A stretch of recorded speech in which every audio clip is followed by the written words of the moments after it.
Hello students, I am Sukhvinder Kaur, Assistant Professor, Department of Economics, GGDST College Haryana Hoshiarpur.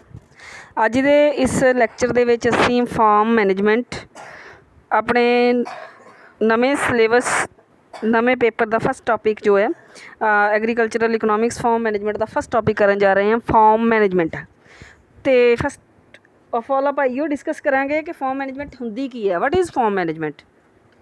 तो इस तो पहला भी ये जानना जरूरी है कि फॉर्म की है।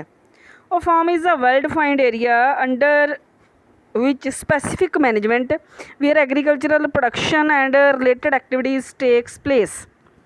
मीनस एक एरिया जिथे एग्रीकल्चर नाल संबंधित एग्रीकल्चर नाल रिलेटेड एक्टिविटीज़ जिहड़ियां हुंदियां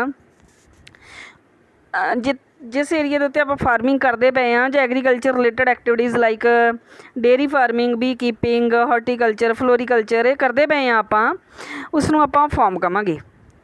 तो form must have a specific boundaries, इस तरह नहीं आ कि कोई भी उसकी एक बाउंड्रीज़ होणगियां। तो साइज़ है जोड़ा फॉर्म का वो अलग अलग हो सकता है, किते समॉल स्केल फार्मिंग होंदी है, किते लार्ज स्केल फार्मिंग होंदी है। समॉल स्केल तो उसका साइज़ घट होएगा, लार्ज स्केल तो उसका ज़्यादा होएगा। मीनस वो हैक्टेयर्स का फर्क हो सकता है कि वो किन्ने हैक्टेयर्स आ, पर स्पैसीफिक बाउंड्री है जिहड़ी वो जरूर होएगी तो उसनूं असीं फॉर्म कहांगे। एक वो एरिया जिस दे उत्ते फार्मिंग रिलेटेड एक्टिविटीज़ होंदियां ने ते जिसका एरिया जो हैक्टेयर्स के विच आ उसकी एक हैक्टेयर्स के फॉर्म के एक बाउंड्री होएगी। वो घट वध हो सकती है खैर, पर बाउंड्री होनी जरूर चाहिए। तो जी उसकी मैनेजमेंट है उसके उत्ते की जाने वाली मैनेजमेंट आ मीनस एक फॉर्म नूं जिहड़ी मैनेज करन दा वो एक सिंगल इंडिविजुअल बंदा भी उसका मैनेजर हो सकता, उसनूं मैनेज कर सकता। एक फार्मर जिहड़ा वो भी कर सकता है, एक फैमिली भी हो सकती है, कोई कोऑपरेटिव भी हो सकती है, कोई कॉरपोरेशन भी हो सकती है, तो कोई कंपनी भी हो सकती है जो उस फॉर्म नूं मैनेजमेंट करती होवे। फॉर्म मैनेजमेंट का मतलब की है कि जिन्ने तुहाडे कोले रिसोर्सिस ने उन्हां दा बेस्ट यूज़ करके तुसीं वधिया रिजल्ट्स आ जिहड़े वो लैके आउणे ने, वधिया आउटपुट मैक्सीमम आउटपुट है जिहड़ी वो लैके आउणी है। जिन्ने भी नैचुरल रिसोर्सिस जां जिन्ने भी रिसोर्सिस उसते विच एग्रीकल्चरल इक्विपमेंट्स तो लैके सीड्स फर्टिलाइज़र जिन्ने भी रिसोर्सिस जां लैंड की अपनी क्वालिटी किन्नी लैंड है वो भी एक रिसोर्स है। वो सारे जिन्ने रिसोर्सिस उसते है उत्ते हैगे ने अवेलेबल हैगे ने सारिਆਂ ਦਾ बेस्ट यूज़ करके तुसी जो मैक्सीमम है मैक्सीमम आउटपुट जिहड़ी वो अचीव करनी है। ये एक फॉर्म मैनेजमेंट का जिहड़ा मेन है जिहड़ा ऑब्जेक्टिव है तो फॉर्म मैनेजमेंट ये नाल ही डील करती है।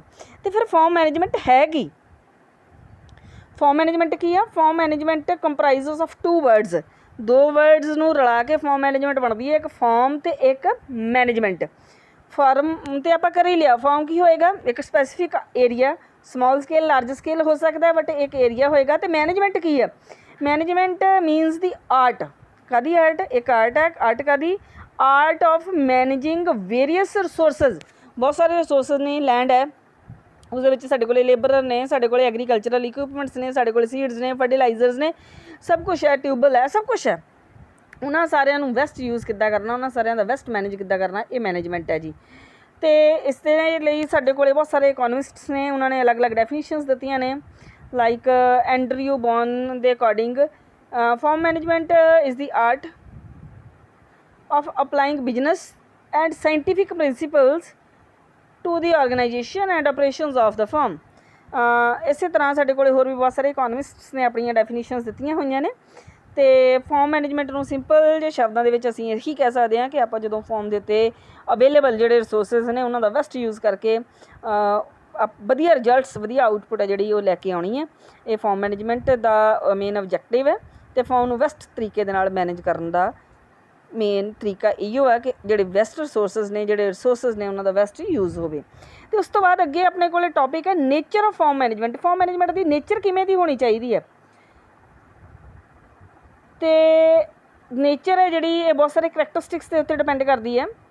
फस्ट ऑफ ऑल जी फॉर्म मैनेजमेंट की नेचर है वो की है इंटीग्रेटिंग साइंस। इंटीग्रेटिंग साइंस की है, इसका मतलब की है कि it integrates the facts and findings of the other sciences with the solution of the problem of the various farmers to react at the optimum combination of practices. ਕੀ ਹੈ ਕਿ ਜਦੋਂ ਫਾਰਮ ਮੈਨੇਜਮੈਂਟ ਕੀਤੀ ਜਾਂਦੀ ਹੈ ਤਾਂ ਇਸ ਤਰ੍ਹਾਂ ਨਹੀਂ ਕੀਤਾ ਜਾਂਦਾ ਕਿ ਜਦੋਂ ਆਪਾਂ ਕਿਸੇ ਫਾਰਮ ਦੇ ਉੱਤੇ ਖੇਤੀ ਕਰਦੇ ਹਾਂ ਅਤੇ ਉਹਦੇ ਵਿੱਚ ਐਕਸਪੀਰੀਅੰਸ ਦੇ ਨਾਲ ਨੋ ਡਾਊਟ ਸਾਨੂੰ ਪਤਾ ਚੱਲਦਾ ਹੈ, ਪਰ ਉਹਦੇ ਵਿੱਚ ਅਸੀਂ ਦੂਸਰੇ ਫਾਰਮ ਜਿਹੜੇ ਹੈਗੇ ਨੇ ਉਹਨਾਂ ਦਾ ਵੀ ਕੰਪੈਰੀਜ਼ਨ ਕਰਦੇ ਹਾਂ। ਇੱਥੇ ਉਹਨਾਂ ਤੋਂ ਵੀ ਆਪਾਂ ਹੈਲਪ ਲੈਂਦੇ ਹਾਂ ਕਿ ਉਹ ਕਿਸ ਤਰ੍ਹਾਂ ਆਪਣੇ ਬੈਸਟ ਯੂਜ਼ ਕਰਦੇ ਪਏ ਨੇ, ਅਤੇ ਆਪਾਂ ਵੀ ਆਪਣੇ ਉਹਨਾਂ ਰਿਸੋਰਸਿਸ ਦਾ ਬੈਸਟ ਯੂਜ਼ ਕਰਕੇ ਮੈਕਸੀਮਮ ਆ ਜਿਹੜੀ ਆਊਟਪੁੱਟ ਹੈ ਉਹ ਲੈਣੀ ਹੈ। ਇਸ ਲਈ ਇਸ ਨੂੰ ਇੱਕ ਇੰਟੀਗ੍ਰੇਟਡ ਸਾਇੰਸ ਜਿਹੜਾ ਉਹ ਵੀ ਕਹਿੰਦੇ ਆ। ਉਸ ਤੋਂ ਬਾਅਦ ਇਹ ਬਰੋਡਰ ਫੀਲਡ ਹੈ ਜੀ।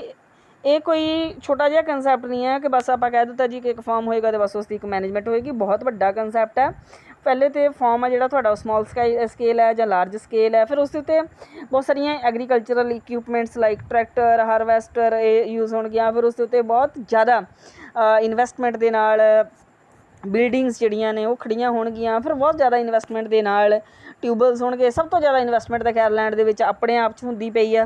ਫਿਰ ਲੈਂਡ ਦੀ ਕੁਆਲਿਟੀ ਵੀ ਮੈਟਰ ਕਰਦੀ ਹੈ। ਅਤੇ ਇਸ ਤੋਂ ਇਲਾਵਾ ਇਸ ਮਸ਼ੀਨਰੀ ਤੋਂ ਇਲਾਵਾ ਇਹਨਾਂ ਸਾਰੀਆਂ ਚੀਜ਼ਾਂ ਤੋਂ ਇਲਾਵਾ ਉਹਦੇ ਵਿੱਚ ਫਿਜ਼ੀਕਲ ਲੇਬਰ ਹੈ ਜਿਹੜੀ ਉਹ ਵੀ ਮੇਨ ਰੋਲ ਪਲੇ ਕਰਦੀ ਹੈ। ਇਸ ਲਈ ਇੱਕ ਬਹੁਤ ਛੋਟਾ ਜਿਹਾ ਕੰਸੈਪਟ ਨਹੀਂ ਆ। ਇਹਦੇ ਵਿੱਚ ਐਗਰੀਕਲਚਰਲ ਲੇਬਰ ਨੂੰ ਵੀ ਮੈਨੇਜ ਕਰਨਾ ਹੋਏਗਾ, ਐਗਰੀਕਲਚਰਲ ਇਕਵਿਪਮੈਂਟਸ ਨੂੰ ਵੀ ਮੈਨੇਜ ਕਰਨਾ ਹੋਏਗਾ, ਲੈਂਡ ਨੂੰ ਵੀ ਮੈਨੇਜ ਕਰਨਾ ਹੋਏਗਾ, ਸਾਡੇ ਕੋਲ ਇਰੀਗੇਸ਼ਨ ਫੈਸਿਲਿਟੀਜ਼ ਨੇ ਉਸ ਨੂੰ ਵੀ ਮੈਨੇਜ ਕਰਨਾ ਹੋਏਗਾ। ਅਤੇ ਸਭ ਤੋਂ ਵੱਡੀ ਗੱਲ ਹੈ ਕਿ ਜਦੋਂ ਤੁਸੀਂ ਕਿਸੇ ਫਾਰਮ ਨੂੰ ਮੈਨੇਜ ਕਰਨ ਦੀ ਗੱਲ ਕਰਦੇ ਹੋ ਤਾਂ ਤੁਹਾਨੂੰ ਨੇਚਰ ਹੈ ਜੋ ਤੁਹਾਡੇ ਕਦੀ ਹੜ੍ਹ, ਕਦੀ ਸੋਕਾ ਆ ਜਾਂਦਾ ਹੈ, ਕਦੀ ਬਹੁਤ ਵਧੀਆ ਮੌਨਸੂਨ, ਕਦੀ ਬਹੁਤ ਘਟੀਆ ਮੌਨਸੂਨ, ਇਹਨਾਂ ਸਾਰਿਆਂ ਦੇ ਨਾਲ ਵੀ ਡੀਲ ਕਰਨਾ ਪਏਗਾ। ਇਸ ਲਈ ਇੱਕ ਬਹੁਤ ਛੋਟਾ ਜਿਹਾ ਕੰਸੈਪਟ ਨਹੀਂ ਹੈ। ਅਤੇ ਉਸ ਤੋਂ ਬਾਅਦ ਅਗਲਾ ਜੋ ਹੈ ਜੀ ਉਹ ਅਗਲਾ ਜੋ ਨੇਚਰ ਦਾ ਇਸ ਦਾ ਮੇਨ ਕਰੈਕਟਰਿਸਟਿਕ ਜੋ ਇਸ ਦਾ ਮੇਨ ਜਿਹੜਾ ਪਾਰਟ ਹੈ ਪੁਆਇੰਟ ਹੈ ਉਹ ਹੈ ਪ੍ਰੋਫਿਟ ਓਰੀਐਂਟਡ। ਅਤੇ ਫਾਰਮ ਜਿਹੜਾ ਉਹ ਵੀ ਅਸੀਂ ਐਗਰੀਕਲਚਰ ਦਾ ਕੰਮ ਕਰਦੇ ਹਾਂ, ਅਸੀਂ ਐਜ਼ ਅ ਫਾਰਮਰ ਕੰਮ ਕਰਦੇ ਹਾਂ, ਅਸੀਂ ਇੱਕ ਫਾਰਮ ਨੂੰ ਮੈਨੇਜ ਕਰਦੇ ਪਏ ਹਾਂ ਅਤੇ ਪ੍ਰੋਫਿਟ ਓਰੀਐਂਟਡ ਹੋਣਾ ਚਾਹੀਦਾ।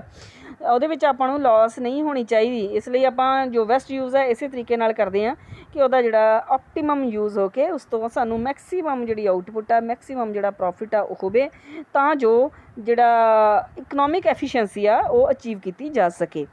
ਪ੍ਰੈਕਟੀਕਲ ਸਾਇੰਸ ਦੇਖੋ, ਇਹਦੇ ਵਿੱਚ ਇਹ ਤਾਂ ਹੈ ਕਿ ਆਪਾਂ ਰੂਲਸ ਬਣਾਉਂਦੇ ਹਾਂ ਅਤੇ ਉਹਨਾਂ ਰੂਲਸ ਦੇ ਅਕੋਰਡਿੰਗ ਕੰਮ ਕਰਦੇ ਹਾਂ, ਪਰ ਉਹ ਪ੍ਰੈਕਟੀਕਲ ਹੈ।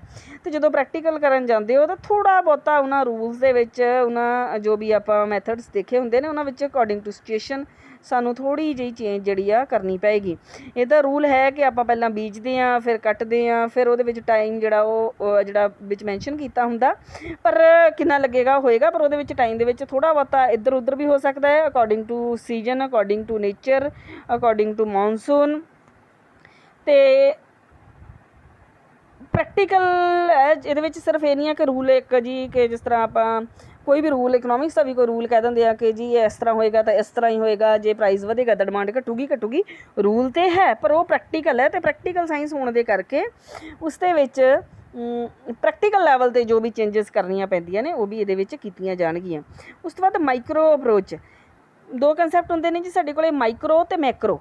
ਇਹ ਜੋ ਐਗਰੀਕਲਚਰਲ ਫਾਰਮ ਦੀ ਮੈਨੇਜਮੈਂਟ ਹੈ ਇਹ ਮਾਈਕਰੋ ਅਪਰੋਚ ਹੈ। ਤੁਸੀਂ ਆਪਣੇ ਲੋਕਲ ਲੈਵਲ 'ਤੇ ਆਪਣੇ ਫਾਰਮ ਦੇ ਵਿੱਚ ਜਾ ਕੇ ਦੇਖੋਗੇ ਕਿ ਦੋ ਫਾਰਮ, ਮੰਨ ਲਓ ਦੋ ਆਇਡੈਂਟੀਕਲ ਫਾਰਮਸ, ਇੱਕੋ ਜਿਹੇ ਫਾਰਮਸ ਵੀ ਹੋਣਗੇ ਤਾਂ ਉਹਨਾਂ ਦੀ ਆਊਟਪੁੱਟ ਅਲੱਗ-ਅਲੱਗ ਹੋਏਗੀ। ਉਹਨਾਂ ਦੀ ਮੈਨੇਜਮੈਂਟ ਕਿਸ ਤਰ੍ਹਾਂ ਹੁੰਦੀ ਪਈ ਆ ਇਹ ਬਹੁਤ ਜ਼ਿਆਦਾ ਮੇਜਰ ਰੋਲ ਹੈ ਜਿਹੜਾ ਇਹ ਪਲੇ ਕਰੇਗੀ। ਇਸ ਲਈ ਇਹਦੇ ਵਿੱਚ ਮਾਈਕਰੋ ਅਪਰੋਚ ਹੈ ਜਿਹੜੀ, ਇੱਕ ਮਾਈਕਰੋ ਮੀਨਸ ਇੱਕ ਛੋਟੇ ਹਿੱਸੇ ਦੀ ਸਟੱਡੀ, ਮੀਨਸ ਤੁਸੀਂ ਉਸੇ ਫਾਰਮ ਦੀ ਸਟੱਡੀ ਜਿਹੜੀ ਕਰਨੀ ਹੋਏਗੀ। Farm unit as a whole, ਅਤੇ ਇਹਦੇ ਵਿੱਚ ਅਸੀਂ ਫਾਰਮ ਜਿਹੜਾ ਵੀ ਹੋਏਗਾ ਐਗਰੀਕਲਚਰਲ ਫਾਰਮ ਉਹਦੇ ਉੱਤੇ ਅਸੀਂ ਬਹੁਤ ਕੁਛ ਕਰਦੇ ਹਾਂ। ਐਗਰੀਕਲਚਰਲ ਐਕਟੀਵਿਟੀਜ਼ ਆਪਾਂ ਸਾਰੀਆਂ ਕਰਦੇ ਹਾਂ। ਉਸ ਤੋਂ ਇਲਾਵਾ ਅਸੀਂ B keeping, horticulture, floriculture, pig farming, poultry farming, ਇਹ ਸਾਰਾ ਕੁਛ ਕਰਦੇ ਹਾਂ। ਅਤੇ ਇਹ ਸਾਰਾ ਕੁਛ ਜਦੋਂ ਅਸੀਂ ਫਾਰਮ ਮੈਨੇਜਮੈਂਟ ਦੀ ਗੱਲ ਕਰਦੇ ਹਾਂ ਤਾਂ ਇਹ ਸਾਰੀਆਂ ਐਕਟੀਵਿਟੀਜ਼ ਜਿਹੜੀਆਂ ਆ ਉਹ ਅਸੀਂ ਇਹਦੇ ਵਿੱਚ ਕੰਸੀਡਰ ਕਰਾਂਗੇ। ਮੀਨਸ ਇਸ ਸਾਰੀ ਯੂਨਿਟ ਨੂੰ ਆਪਾਂ ਇਕੱਠੀ ਨੂੰ ਲੈ ਕੇ ਚੱਲਾਂਗੇ ਅਤੇ ਇਕੱਠੀ ਦੀ ਗੱਲ ਕਰਾਂਗੇ ਜਦੋਂ ਫਾਰਮ ਮੈਨੇਜਮੈਂਟ ਦੀ ਗੱਲ ਹੋਏਗੀ। ਅਤੇ ਕੰਟੀਨਿਊਸ ਪ੍ਰੋਸੈਸ ਹੈ ਜੀ, ਇਸ ਤਰ੍ਹਾਂ ਨਹੀਂ ਆ ਕਿ ਇਸ ਸਾਲ ਆਹ ਰੂਲ ਬਣ ਗਿਆ ਅਤੇ ਇਸੇ ਅਕੋਰਡਿੰਗ ਹੀ ਕੰਮ ਹੋਏਗਾ, ਅਤੇ ਇਸ ਸਾਲ ਅਸੀਂ ਆਹ ਕਰ ਦਿੱਤਾ ਅਤੇ ਇਸੇ ਤਰ੍ਹਾਂ ਹੋਏਗਾ।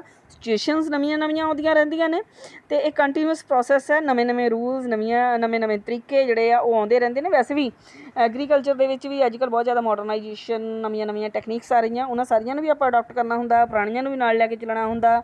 ਫਿਰ ਨੇਚਰ ਕਿਵੇਂ ਦਾ ਰੋਲ ਪਲੇ ਕਰ ਰਹੀ ਹੈ ਉਸ ਟਾਈਮ 'ਤੇ, ਪਾਰਟੀਕੂਲਰ ਟਾਈਮ ਦੇ ਉੱਤੇ ਉਹਦੇ ਅਕੋਰਡਿੰਗ ਵੀ ਕਰਨਾ ਪਏਗਾ।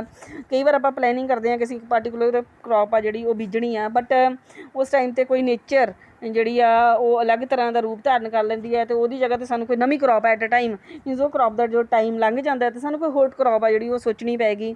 ਫਿਰ ਜਦੋਂ ਉਹ ਕਰਾਂਗੇ, ਮੰਨ ਲਓ ਅਸੀਂ ਜਿਹੜੀ ਅੱਜ ਕ੍ਰੌਪ ਬੀਜਣੀ ਚਾਹੁੰਦੇ ਸੀ, ਅੱਜ ਕੋਈ ਜ਼ਿਆਦਾ ਬਾਰਿਸ਼ ਹੋ ਜਾਂਦੀ ਹੈ ਅਤੇ ਆਪਾਂ ਉਹਨੂੰ 15 ਦਿਨ ਨਹੀਂ ਬੀਜ ਪਾਉਂਦੇ, ਅਤੇ ਉਹ 15 ਦਿਨ ਬਾਅਦ ਉਹਦਾ ਟਾਈਮ ਖਤਮ ਹੋ ਜਾਏਗਾ ਤਾਂ ਆਪਾਂ ਨਵੀਂ ਕਰੋਪ ਦਾ ਸੋਚਾਂਗੇ। ਅਤੇ ਜਦੋਂ ਅਸੀਂ ਨਵੀਂ ਕਰੋਪ ਦਾ ਸੋਚਾਂਗੇ, ਕੋਈ ਨਵੀਂ ਕਰੋਪ ਦੇ ਉੱਤੇ ਆਪਾਂ ਬੀਜਾਂਗੇ, ਤਾਂ ਬਿਨਾਂ ਸ਼ੱਕ ਉਸ ਤੋਂ ਅੱਗੇ ਜੋ ਕਰੋਪ ਬੀਜਣੀ ਸੀ ਆਪਾਂ, ਜੋ ਆਪਾਂ ਪਹਿਲਾਂ ਹੀ ਪਲੈਨਿੰਗ ਕੀਤੀ ਹੋਈ ਸੀ, ਜੋ ਸਾਡਾ ਕ੍ਰੋਪਿੰਗ ਪੈਟਰਨ ਸੀ, ਥੋੜ੍ਹੀ ਬਹੁਤੀ ਚੇਂਜ ਉਹਦੇ ਵਿੱਚ ਕਰਨੀ ਪਏਗੀ।